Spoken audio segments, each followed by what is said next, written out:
Trent, it is so good to have you here. Thank you for carving. I know you're a busy guy, as you just articulated, but you've been on my radar for a while, and I think we're pretty closely aligned Yeah, in our view of a lot of things, and we'll find out at the end of the hour if we still are. yeah. At iCIMS, I am the head of Talent Insights and Analyst Relations. Um, I do wear a lot of hats. So the first one is our TA Insights program. So we put out a free monthly workforce report and two anchor reports every year. It's backed by data.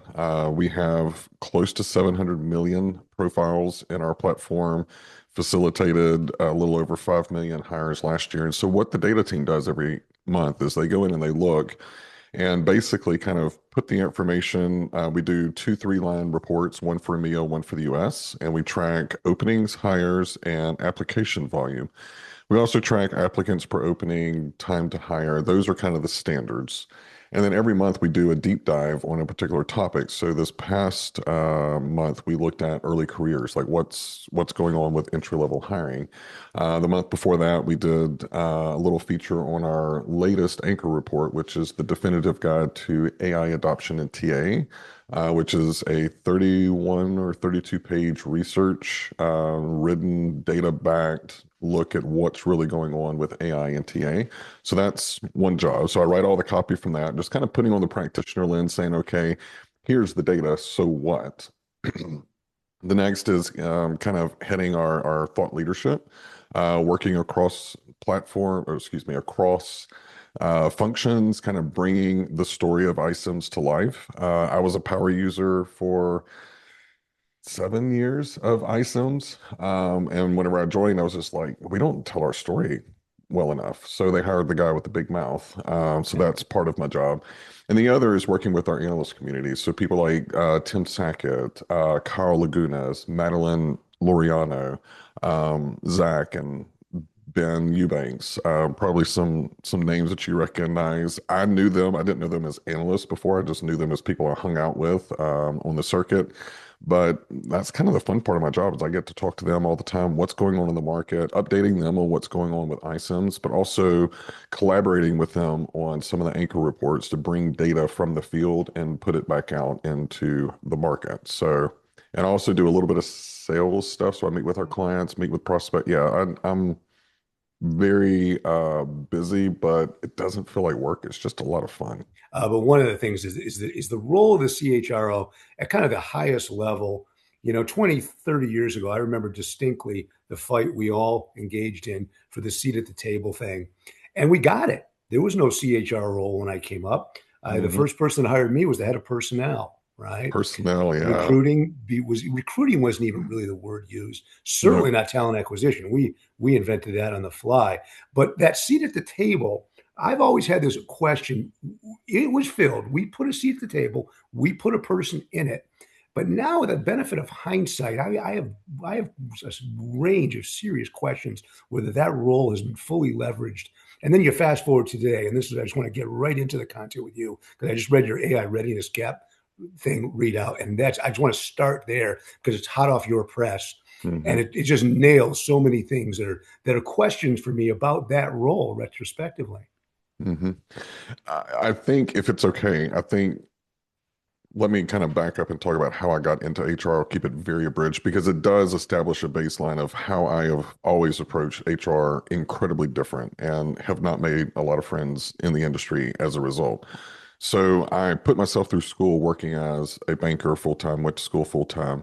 I got out. My minor is statistics and finance. I love data. My favorite quote is by William Deming, "In God we trust, everyone else must bring data." Worked really great in banking whenever I was managing 4 states of lenders or working, to finance, huge doctor practices.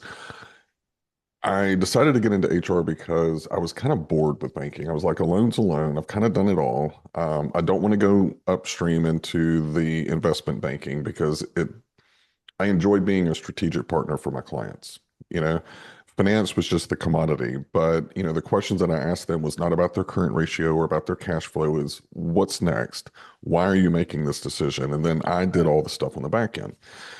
So in 2004, my daughter was a year old. I was like, all right, if I'm going to do a pivot, I'm going to follow my grandmother's advice. She said the best career changes are always the one where you get to go in like a wrecking ball. And so I looked at business and said, what needs a wrecking ball? Well, it was audit and finance, which I had already gotten kicked out of that group in my tenure as a banker. Apparently, they don't like practical jokes in audit. So and then the other one was HR. And so I said, you know what, I'm gonna try HR. And so I got into contract recruiting.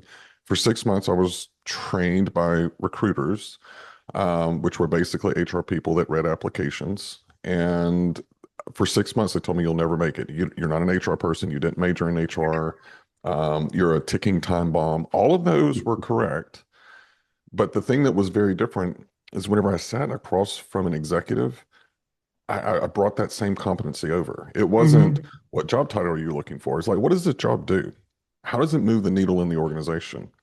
Who kicks your butt in the market?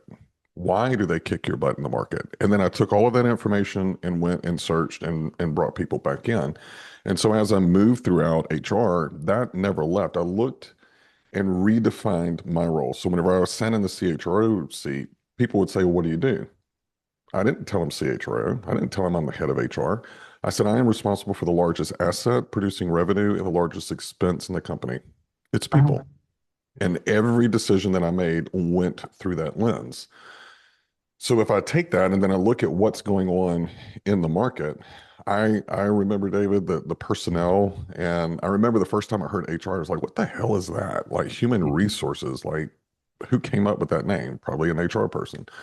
So if I look at what's going on and the conversations that I have normally been brought into prior to iCIMS as a consultant, the instances that I'm brought in now, there is a need for us to look at the people function as a business function. And the piece that you referenced today, the problem with this conversation around AI is laying everybody off is one, it's a little gray.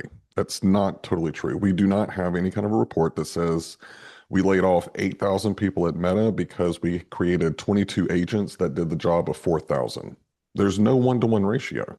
What's really happening is that we are seeing a redistribution of capital from investing in the humans to investing in AI infrastructure, data centers, and everything that goes along with it. They're making an investment ahead, kind of like a call bet almost. But we're not seeing a one-to-one because there's not legislation out there that requires that kind of clarity. More importantly, where the CHRO is failing in most cases is that we're not having the value creation discussion. So I want you to think of a quadrant, high and low on the X and the Y axis. The Y axis is value to the organization. The X axis is focus. When I sit down or whenever I sat down with executives who are having this conversation, we need to automate everything. We need to throw everything to AI. I'm like, pause. Let's start here. So looking at this particular division, let's just say it is, I don't know, Department A. For Department A, what is their high value, high focus work? What requires them to really sit down and focus in order to drive value for this particular task? And then I would move from right to left. All right. So what's the low focus but high value? So as an example, I'll use the banking. High value, low focus. Whenever I did financial analysis, part of my job was coming in, looking at the Bloomberg terminal, looking at DNB, pulling some quick information together. And I had to focus, but it was kind of like I was on autopilot because I did it every day. I was looking for the trends, and 24 hours before I was looking at the same damn report, so I knew exactly where to go. And then I'd write just a nice little piece that we would send out to our clients via fax. That's how old I am. Fax. That's high value for our clients, high value for the organization, but it's kind of low focus, right? Now, the high focus is sitting down and actually analyzing these P&Ls and trying to make a decision. Should we lend the money? Should we not? On the HR side, it's sitting down and looking at where does our organization need to be workforce-wise, skill-wise in the next 2 years? How do we back into that? How do I do an analysis of what my workforce is now? That's high value to the organization, and it's also a lot of focus.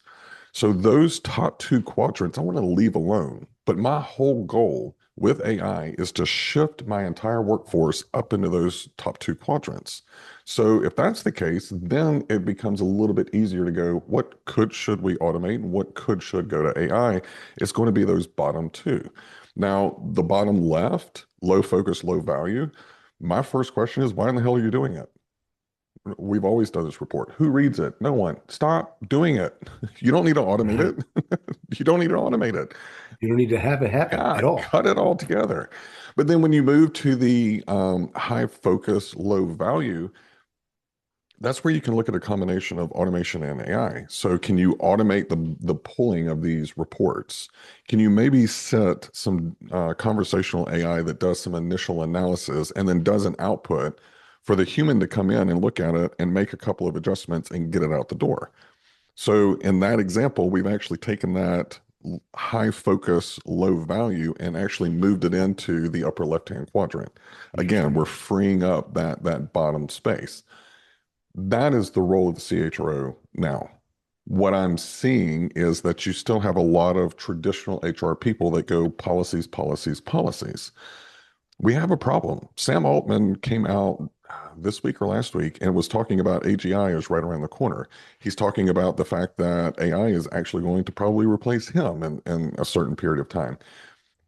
Technology is moving faster than the CHRO role is evolving. And it's not a technology thing, it is all a mindset thing. And that's why I think the five mindsets that I've been talking about, I think those are going to be the thing that saves and redeems and also evolves and elevates the CHRO role. We have been, that is phenomenal take. We have been tracking two case studies for over a year that are interesting to me. One very recently and one a year ago when Moderna combined AI Mhm. operationally, whatever they call it, at Moderna and the HR role. And then just last week, Atlassian, a large tech company from Australia, has Bolt. gone even a step further. Then maybe there's more you can talk about, but there looks like people are listening to you. Like they're saying, okay, the CHR role is the perfect role, may not be the perfect person, but it's a Mhm. perfect vantage point from which to operationalize AI. What better role to have line of sight into everything you just talked about, the ability to assess your current staff, place it into a Gartner quadrant or your quadrant and make sense of it, and then implement AI on top of it to make are you tracking those case studies? Are you seeing Oh yeah, examples of where it is absolutely. working? Yeah, I thought you were talking about the what's his Oh, name? the Bolt guy. Yeah. Yeah, the Bolt guy. Oh, Yeah, that guy. Yeah. he basically went on and said that he fired all of his HR and just kept the people ops people, and suddenly all the problems went away. Well, the Yeah. one Wait, thing that wait a he's, week. Wait 5 minutes. Yeah. yes and no, yes and no, because I do think this is a symptom of another problem of why the CHRO role needs to change. Whenever I talk to a lot of CHROs, and even like one step below, like their kind of management tier, how are you approaching AI? Their natural thing is we got governance, we're creating this policy, and we're doing this training, and time. Let me rephrase that question. What are you doing AI strategy wise? And it's like deer in the headlights. They know how to operationalize things, but they don't know how to sit down with an executive and again have that value creation. Um, you want to lay off 8,000 people? Fantastic. This is going to be a bloodbath in the market. One, are you prepared for that? And two, have you run some of this stuff side by side with the human? Have you evaluated the output? What happens whenever that AI goes wrong? Who's going to check it? Like these are all just questions that you need to ask your business leader because they're not thinking about it. They're thinking cut, save the expense, reinvest, stuff to shareholders. There's a people aspect of it. And the thing that is getting lost in the noise is that yes, AI is a technological revolution that we have never seen in our lifetimes. Equally, a people transformation that we have never seen in our lifetimes. Now, the World Economic Forum, they've changed the number since last year to the positive, but they're still tracking that 92 million people, their jobs will be impacted because of AI. It'll be replaced or rendered obsolete. However, They also say that there's 170 million new jobs that are coming. The problem is that we're not rethinking, reskilling, and redeploying our workforce because the CHRO is asleep at the wheel. And to me, it's a malpractice. At the end of the day, I can get a lot of hate mail for it. I don't know what was 2 years ago where you would post something, you go fight me. It was like, come on, bring on the comments. I mean, that's Prove me kind of how I wrong. feel about the CHRO sector of it, because there's some really, really good ones out there. But in my role, I served, yes, as the chief of HR. However, if the CEO was going, I ran the sales meeting, operational review. If there was something that went on, a lot of times, even as a consultant, they would come to me because they knew that I knew what the director for the company and what the CEO would want. He drew a box and he knew that I was going to color about an inch outside of it before I brought him back in because it's important. I wanted that CEO looking ahead and guiding the ship. I was working with my peers and going, how do we execute and how do we keep the ship going in the right direction? But I wasn't down rowing the boat. Yeah, right on. Ronnie Smith just weighed in the chat room. We keep an eye on that. I'll just read it to you because I think it's worth unpacking. Many of the CHROs I have had to work with have been the least technical individuals and Oh also the God, least flexible in considering different ways of working. Which is Ronnie, I think you're right, but it's mind blowing to read that out loud. it is. And so the five mindsets that I think are going to make or break the modern CHRO or the future CHRO, and all of them interplay with each other. And I would always joke around with people. I say I have multiple personalities, and all of us have ADD. But I do think that you do need to have multiple mindsets in a CHRO to really be able to be effective, because you can't be the same thing for every division. So the first one is the architect. So if you think about an architect, it blows my mind. I travel a lot, and so I'm always going through, hotels. And there was one in Denver that had this central staircase in the middle of like this 20-story building or whatever. It was beautiful. But immediately I was going, someone drew plans with that staircase and all the cement and all the rooms and understood the load-bearing walls. Like it boggles my mind that someone thinks that way. But if we take that mindset and apply it to the CHRO, that's where they can function as the chief of staff. They understand what's the load bearing part, that value creation in IT operations versus IT audit. They understand how that interacts and protects sales and how cybersecurity is important as far as the AI policy and how this particular group of people that we need to elevate them and reskill them, and we can actually move them over into this room over here. Like they understand it at a very, very, very high level. Operating in that architect is great, but you also need to move into the next mindset or pull the next mindset forward, which is the engineer. Now, if you've ever worked with engineers, my daughter is studying civil engineering. My last company I worked for was software development, very engineering mindset. It amazes me how they can look at something and immediately they just like zoom in on the gap. They understand the connective tissue. So you've got the CHRO that understands how everything works, and then they can get down into the connective tissue. Where are the gaps? So this problem in sales is not really a problem in sales. It actually starts way back here. And we got to fix this problem, this root problem, and not the symptom. So you've got the architect, the engineer, and then you move into the scientist. I'm not talking about someone that is a data scientist. I'm not talking about someone that is just like me, just obsessed with data. That's a part of it. It's more of a mindset. Scientists start with a hypothesis, they create an experiment to test it, they run the results in the research, they analyze it, and then they make a recommendation. And if you think about what a CHRO needs to do now, and even the example I gave earlier, I was asking questions. And a lot of times I don't care about the answers. I want to get the leader thinking that way. That's my goal, not for information gathering. So that scientist is able to kind of really dig down and say, here's the big organization, here's where the gap is. Why did this gap happen? Let's test and see if we can fix some of these things. Should we automate it? Should it be AI? Do we need to hire the different person? All of those questions. Let's test them all out. Based off of that, all right, client. I always referred to my internal partners as clients because, again, I was a banker at heart. Sure. So, okay, Mr. and Miss Client, we ran all these tests. Here are the different results. Here's my recommendation: one, two, and three. Which one do you want? How should we do it? All right, what are going to be the implications?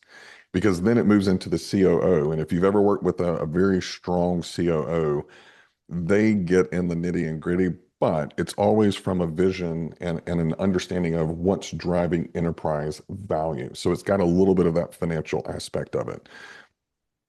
Yes, we can cut 400 jobs out of this particular division. And yes, that will save us money that we can turn around and reinvest, maybe even give some to our shareholders. However, what's going to happen here with the clients? Because this is a direct client facing thing.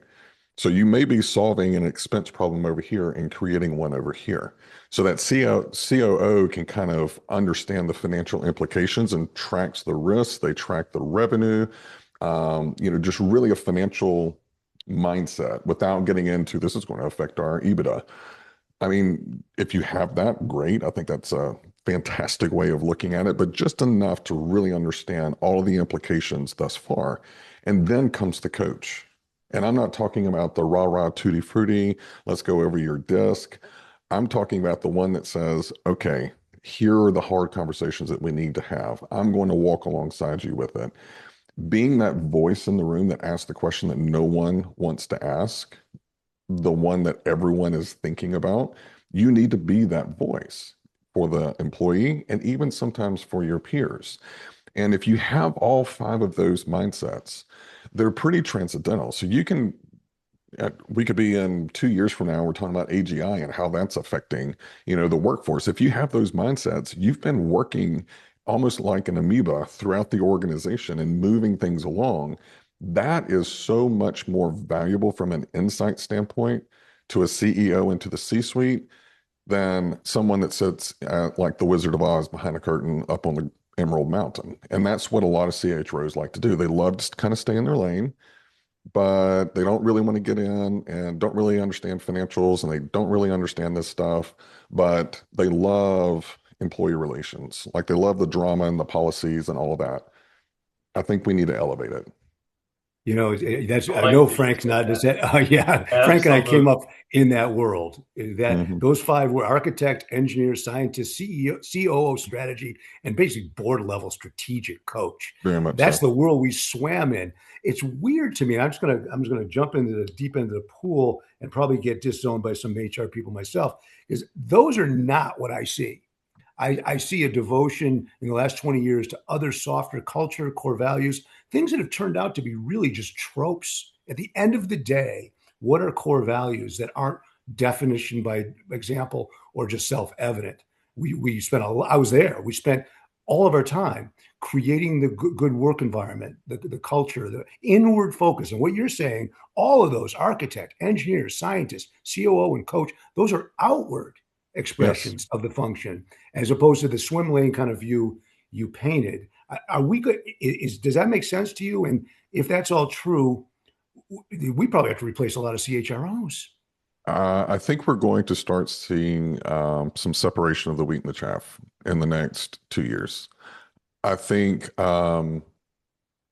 there are also Oh, I think there are some CHROs out there that operate in this or they want to operate in this, but their C-suite won't let them. So conversely, we're going to see some of those CHROs go into organizations where they can work like this and they're just going to kill it. So this is not like doomsday for CHROs going, oh, they're going to be completely obsolete. No, there still needs to be a role that is looking at the key driver in all of this, which is people. Yes, technology is great, but you still need I mean, you need people to build it, test it, implement it, use it. You have customers that are always going to be human at some point, so you need someone to interact with them who's going to support that human. So we're not going to remove the human function. We just need to elevate it. And you were talking about earning or getting a seat at the table. I have a very primal and guttural response whenever I'm working with an HR person. They go, "I deserve a seat at the table." I have to everything in me pull back, launching across the table and going, "No, you earn that." So if you think about the five mindset model, any kind of business case, any kind of business issue, and that person is working cross-functionally with all of their peers and getting down where they need to and staying high where they need to, and being able to help craft and drive a solution, or at least maybe even test a solution that drives enterprise value. Don't you think whenever that person speaks in the boardroom, everyone will sit up and listen? Yeah. And some of the Absolutely. touchy-feely stuff that you were talking Yeah. about and the skill-based and all of that other kind of stuff, all of that, if you focus on just that and don't tie it to some of the other things that we did in the last example, yes, you're going to get a lot of hard eye rolls. But if I go in and I start talking about workforce transformation, because look, this problem that we ran into that we almost lost X% of our revenue because you didn't think through the choice correctly. Now let's talk about the skills that we actually need, because we discovered we have a huge skill gap. Are we going to develop our internal? Do we need to start creating maybe some apprenticeships out there? Is there a new source? We've been trying to hire from all these nice, cool, sexy universities. Should we scale it back and look at two-year junior colleges or community colleges, partner with them and give some of our leaders, get them to go be an adjunct professor, because it's going to help them understand how to Yeah. coach better, and we're going to be able to influence the curriculum. Like, those are all the kinds of things that you can start having whenever you get out of that I'm in HR and more into I'm a strategic advisor that deals in the commodity of people. How do you think we reconcile the need for the what has become the traditional HR functions of compliance, legal, risk mitigation, policy, procedure, payroll, comp, benefits, rewards, with what you're talking about? Like protect the help me understand how you're going to protect me as a CEO, the board, with those traditional barriers that you provided, which have precluded you, by the way, from being what Trent Cotton is suggesting you need to be. Are there two roles that really need to be created? Is it the same human? Does the stuff that Same. we It's the go same. ahead? Yeah, no, Say, it's totally the same. So whenever I first got into, like, I moved from recruiting into HR, Angela Moss was my boss, and she says, "You understand the business. You have a relationship with them. I can teach you the HR stuff." I told her I hate FMLA. I call it the other four-letter word. I hated it as a leader because it almost got me fired. I had one employee that worked it to the letter, and I oh boy, still remember her name. FLMA, Frank. Oh my God, FMLA. Oh we're my gonna go to God, jail. yes. I knew it, but I didn't really want to get into it. So if there was an employee relations case, I didn't want to deal with it because I knew my emotions would get in the way. But I hired someone who loved FMLA. She loved going and doing EEOC and OFCCP audits. Fantastic. I trusted her emphatically. And guess what? She had all five of the mindsets as well. She understood it as an org level. She understood it at a legal level. She knew how to explain it to her business partners. She knew how to get in and test and say, okay, well, this happened. We need to settle this case over here, but here's the root cause. Let's talk about ways that we can educate or we can fix this issue so we don't ever run into this again. So it's changing the mindset. I'm talking about it at the CHRO level, but if you have that kind of a CHRO, by proxy, they're going to want to have that next level, having that same mindset. Yeah, right on. Steve Davis just weighed in with a great one, and the workforce planning piece. In the context of agentic AI, Hmm. where do we need to go? I mean, the gap is just almost insurmountable right now, I suspect. But do we even have the measurement systems to gauge performance management of people vis-a-vis AI, agentic AI, and where does workforce planning now fit? Does it even exist right now? Work, The way we've traditionally thought of it. Yeah, I mean, most of us, when we think workforce planning, we're thinking every October we sit down and talk about our 5-year workforce plan, and by January, no one's following it. Is Right. that the workforce plan? Okay, Yes. let's see nodding of That's heads. Yeah, the currently dysfunctional workforce The yeah. plan. very That dysfunctional version. I was going to see that would be in the high focus, low value quadrant, right? Um, Wait, that doesn't work? No, it doesn't work. No, no, not at all. But I do think, though, looking at 5 years, I think is stupid. I think it's more of kind of looking at kind of within the next year and the next 6 months. But to answer your question, the problem that we have, and TA is, I think we kind of created this. We created this illustrious thing. I can go and find this sexy talent outside of the organization when HR really didn't step up and go, but we have it here. Why aren't we using those awesome skills that you have as a TA organization and pointing it inward? And we have negated that for 20 years. And now we're at the fact where it's like, okay, we need to reskill our workforce. What skills do they have? I'm not going to depend on a manager to tell me what the skills are. 9 times out of 10, the manager can't tell me what their own skills are. So I think, this whole movement around assessments, my hope is that we look at it internally first and create this grid and say, okay, here are the people who are early adopters. We know that we're going to test agentic in our marketing outreach, so our SDRs. I'm going to take this early adopter group over here from customer service because I know I'm going to be automating part of their jobs, and I'm going to move them over here because they're going to get in there, they're going to test it, they're going to break it, they're going to be passionate about trying to find ways to evolve it, and that's what I want. Again, that's the architect looking at the entire organization, seeing a gap, doing a scientist saying, you know what, let's put this group over here. Let's see if it actually works. Right. And then the COO is going to come in and evaluate, did this drive enterprise value? If so, cool. Let me coach the rest of the organization how to use this as a great test case to see how can we iterate this throughout the organization. The problem is we have no line of sight on what our skills are of our employees. And to me, again, I am just as guilty. That's malpractice. These people give their blood, sweat, tear, time, and passion at the sacrifice of sometimes their mental sanity and their families. The least we can do is repay that and say, you know what, Jeff? You have been a great software developer. You've also been a fantastic project manager. There is an entry level or a mid-level product management role. Have you ever considered it? Your skill assessment says you're great at critical thinking. You've got great communication. You are also really great at strategic thinking, which is something that we really need in that role. And guess what? Your reviews, your team reviews, everyone says you're a fantastic partner. Is this something you might be interested in? You know what? Let's give it a 45 to 60-day test. Right. I'm going to move you over here. If you don't like it, fantastic. If we don't think you're the right fit, we'll move you right back where you are. We'll find something else. HR has gotten so binary. We have moved, agentic is moving everything to fluid. And the sooner we can get to where we can go from ice to steam to water, the more we're going to be seen as the connective, emphatic, absolute necessity in an organization. And we're not there yet. That's so well said. Hey, Simon, welcome to the jungle, man.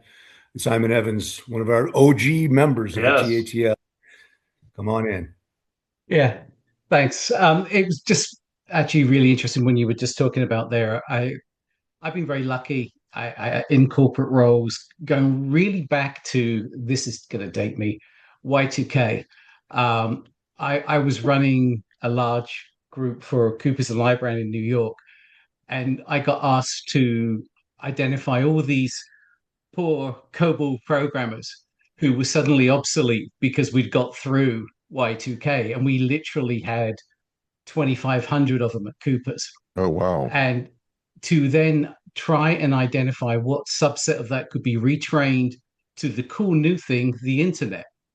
And actually, we managed to keep and retool about 1,700 of them into turning them into, if they had some C programming, something like that, and then retool them into folks that we could then turn around and frankly bill a small fortune for, because they were the first internet people, even though that the week before they'd been COBOL developers.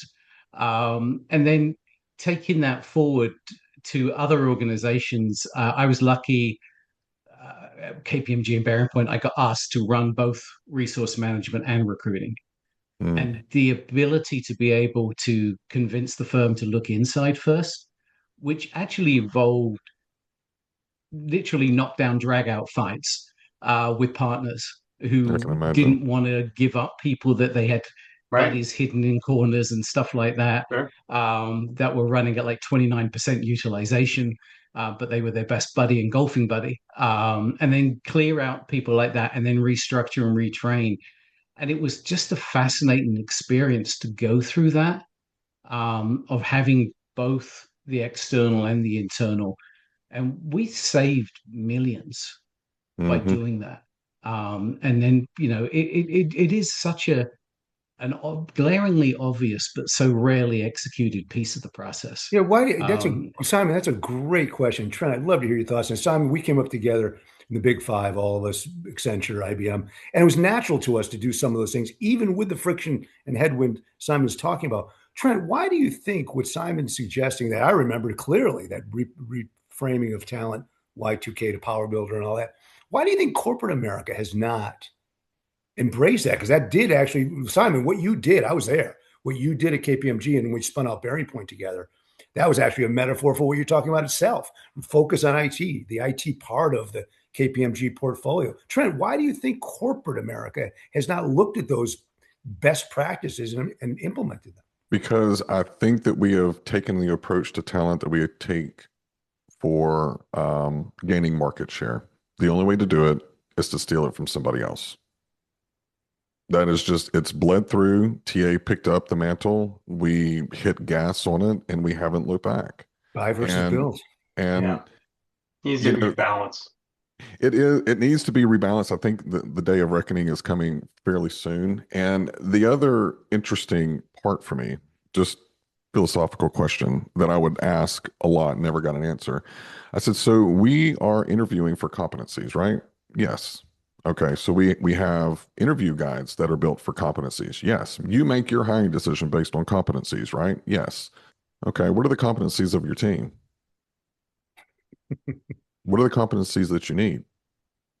What are your Okay. competencies? Yeah, and honestly, that's why I didn't get in trouble because I mean they knew what they were buying whenever I accepted the job. But someone on the panel asked me, Trent, how do you feel about skill-based hiring? And again, guttural response. I just did a hard eye roll. Like, what the hell have we been recruiting for the last 20 something years? Yeah. It's not been skills. It's been requirements. Do you have 5 years React? Yes, cool. You move on to the next one. Okay, what are the skills that are needed? That was always my approach to recruiting. You may have the requirements, you may have the experience, but you may not be right for the role. I can't tell you how many candidates, and even internal and external, because for most of my career I owned both full talent strategy. I would sit down with internals and go, "Why do you want this role?" Well, it's a manager role. You suck at people management. Like you told me you don't like interacting at large parties. You do realize that this is a team of 43 people. I've managed this team before. They're crazy. You really want this? No. Okay, then cool. Let's talk about what you want. Your skill set actually lends you over here. Now, we're going to hire a manager over these 45 people. They're going to need a very strong right hand because they're going to be so consumed with the people aspect of it. They need someone like you that is operationally sound that can get in there and help fix some of the things and standardize some of the processes. That's a better fit. That's playing to their skills. But unfortunately, again, it's been, do you have this? If this, then that. Yes. When we start talking about should recruiting be automated, if that's all recruiting is doing, absolutely. Yeah. That's programmatic. There's no I, human involvement there. I So I think laugh. that we've done it to ourselves. Yeah, I'm sorry to cut you off. I started laughing. And I realized I'm laughing, I think partly because what you just said is just so common sense and so plain English and so non-gobbledygook that it sounds like foreign Mhm. when you put it in the HR office many times. Like if you said that in an HR meeting, you'd hear gasps. Like, No, oh, well, whenever I would be brought in, by CEOs or the C-suite to kind of help with some of the HR initiatives, and I would say things like that, I can't, 80% of the time, I'd have someone from HR go, I've thought that way for years. but I can't say it out loud.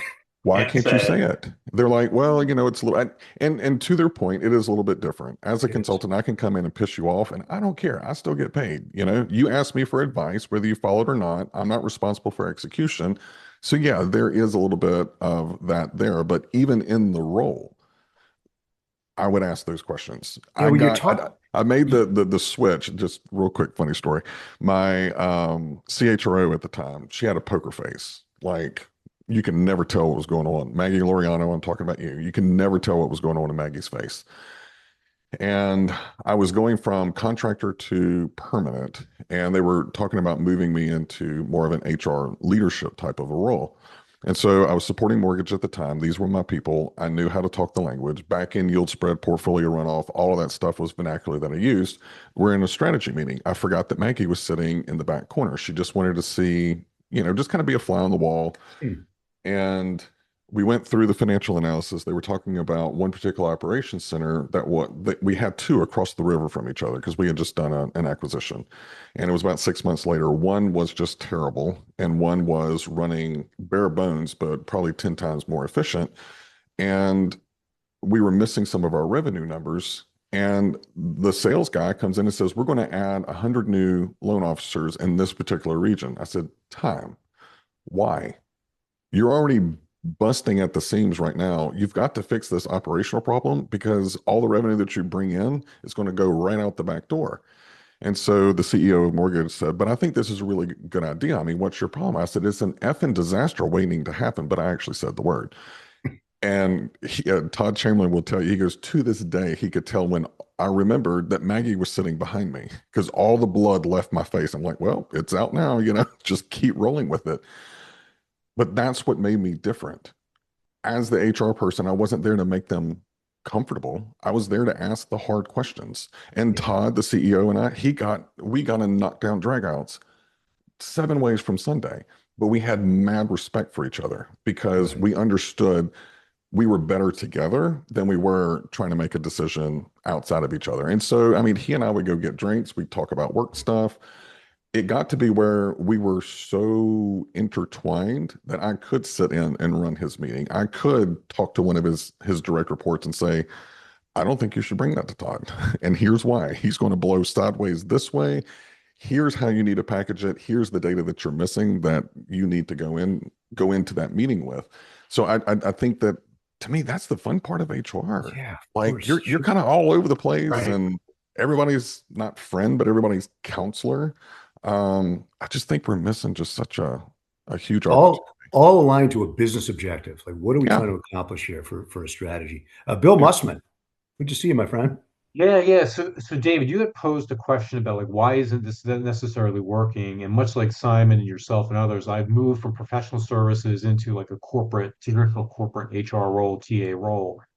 And one of the challenges that I saw is when we're looking at workforce development planning and internal movement, I would just use the word talent hoarding and managers who are hoarding talent. I think that's another barrier that's happening. And I think from an HR or a CHR role, that's where they need to have the courage of saying, listen, if you're a manager in a role and you've got a group of people, you need to be looking beyond just your group. You have to be looking at what's in the best interest of the organization. And whether it's the courage of the team to be able to go do that, or the policies that you put in place around internal movement, I think is also, I think, a huge component to this because we need it, right? You have people in your building have skills and talents and it can be moved in different areas and understanding what those skills are. But you have to have managers who are willing to let people go and go through that. So that was one thing I saw is I went from corporate or professional services into healthcare.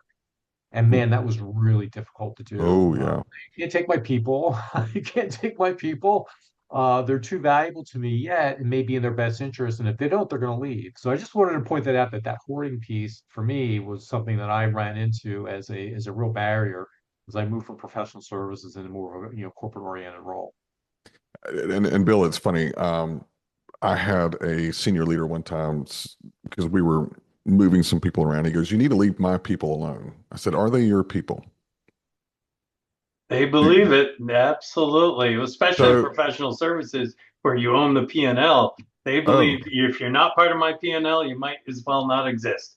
oh, Yeah. absolutely. But my next contort to them was, well, if they're your people, then I'm going to pay as many as I can on your people team from your check.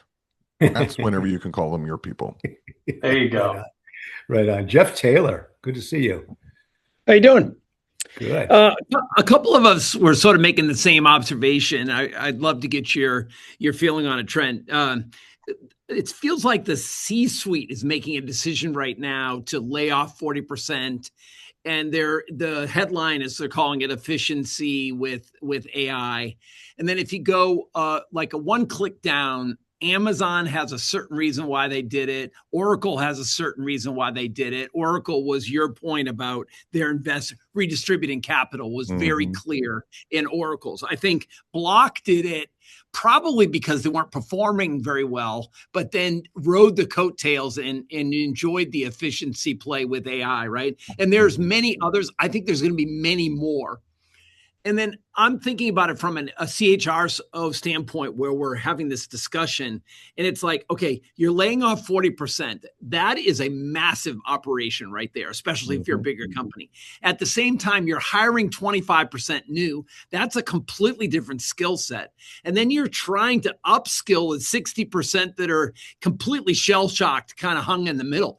It feels like it's not just the CHRO, but the whole suite in HR that is going to need to kind of reinvent itself because there's more than one action. So I think my question is there's a movement and I think it's going to power in. I'm not even sure CHRO is driving the bus on this. And then all the impact I think is going to be huge. The C-suite, I think, will be forced to change to go from silo management to truly operating as a team. Right. And that's long overdue. So yes, there's some stuff going on in IT.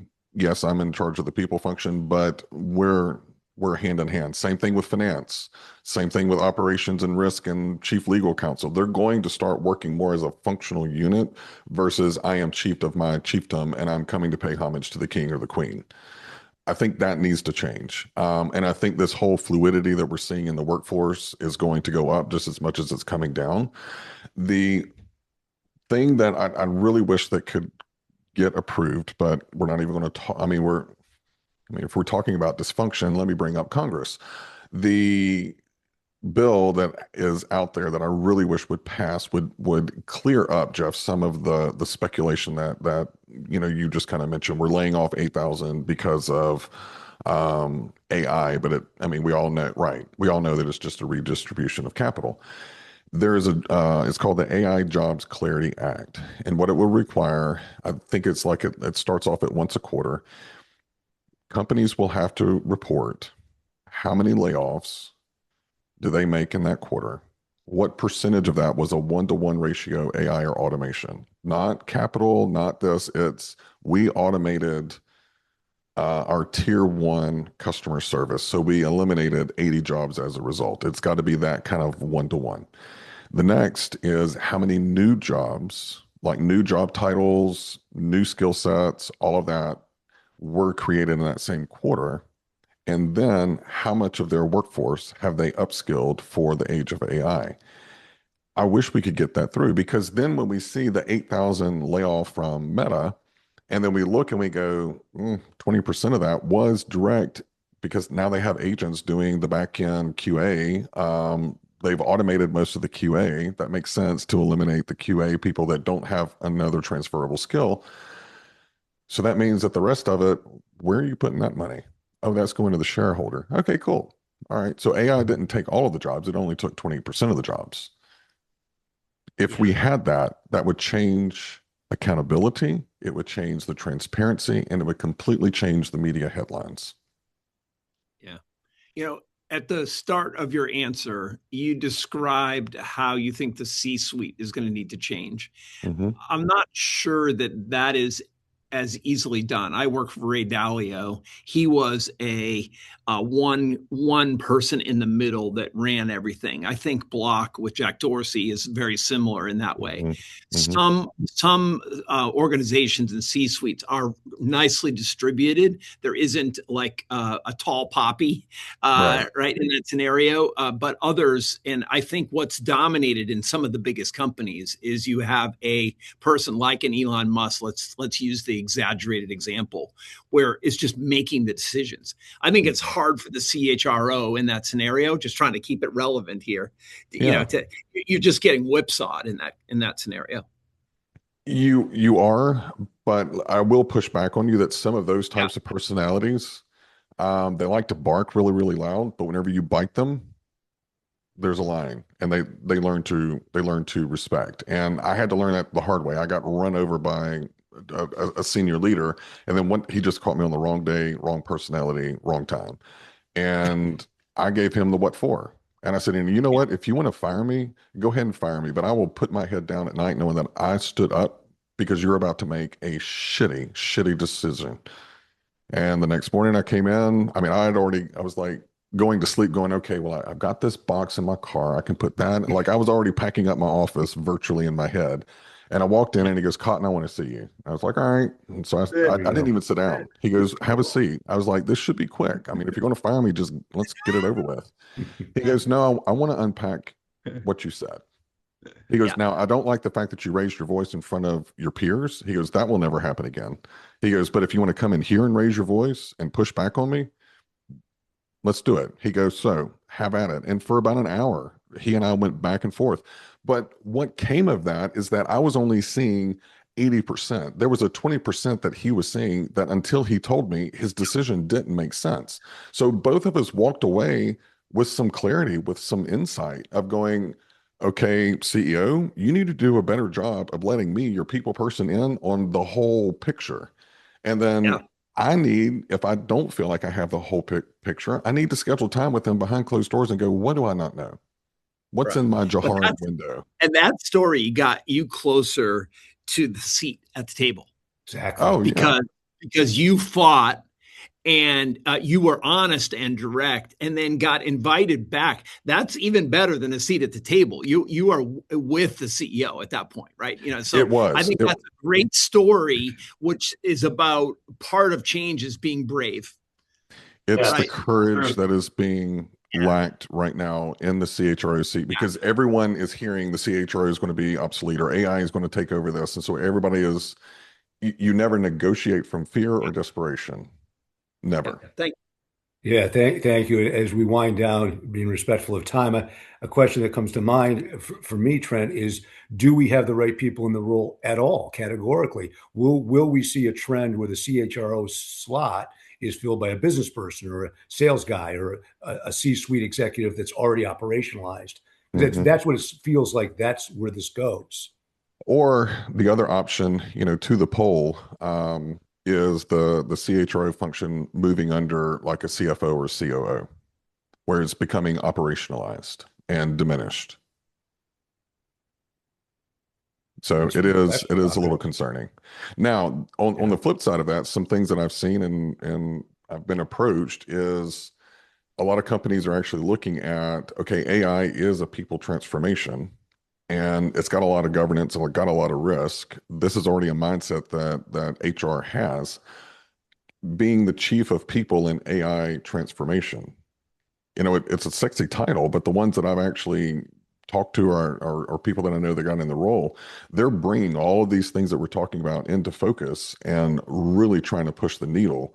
And a couple of them that took the role, it's like, you're about to start trying to boil the ocean. Good luck to you, but they're passionate about it, and they're the right person for the role because they love people and they love technology and they love sitting in that intersection of it.